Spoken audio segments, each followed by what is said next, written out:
জাহান্নামে যাব, যাবেন? না, জাহান্নামে যাব না, বেহেশতে হইলে যাইতাম। আপনি না বেশি কথা বলেন। উঠেন তো, উঠেন।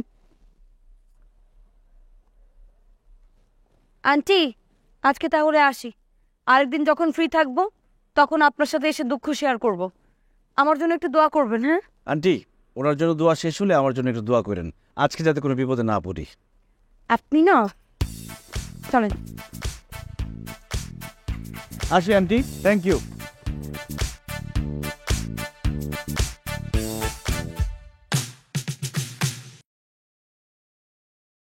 এইভাবে ছুটলে হয়তো এক সময় রাস্তা শেষ হয়ে যাবে, কিন্তু সমস্যা কি শেষ হবে? রাত ফুরিয়ে যাবে কিন্তু সমস্যা ফুরাবে না। আচ্ছা, একটা কথা বলেন তো, এরকম একটা ছেলের জন্য আপনি কেন বাসা থেকে পালালেন? ভালোবাসা সংক্রান্ত সব প্রশ্নের উত্তর হয় না। এখন বাসায় কি বলবেন, কিছু ভেবেছেন?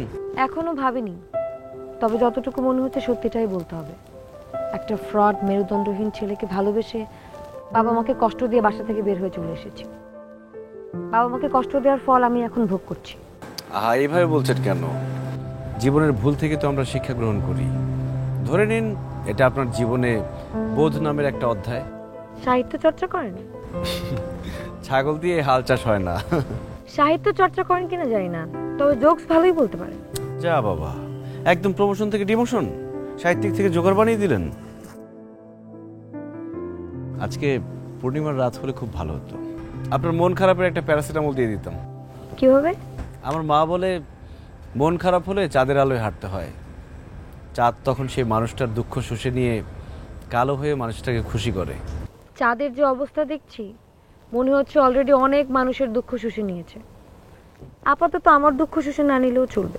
চলুন আজকে আপনাকে একটা জায়গায় নিয়ে যাই, দ্য গ্রেট শহীদ মামার হালিম। শহীদ মামার হালিমের দোকান সারা রাত খোলা থাকে। আপনাকে আজকে হালিম খাওয়াবো। বাইরের হালিম? অসম্ভব, আমি আমার মায়ের হাতের হালিম ছাড়া বাইরে খাই না। আপনি আপনার মাকে খুব ভালোবাসেন, তাই না?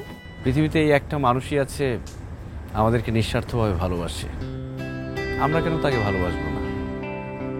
আমার মা আরও কি বলে জানেন? কি বলে? আমার মা বলে,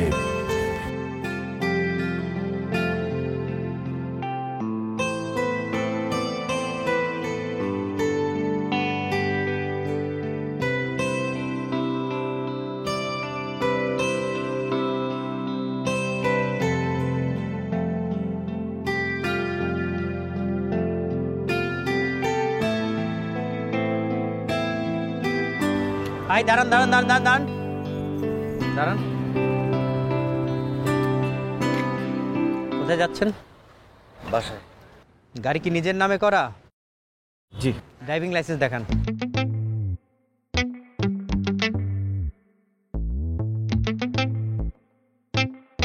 বাসা কোথায়? জি, মালিবাগে। পাশের উনি কে?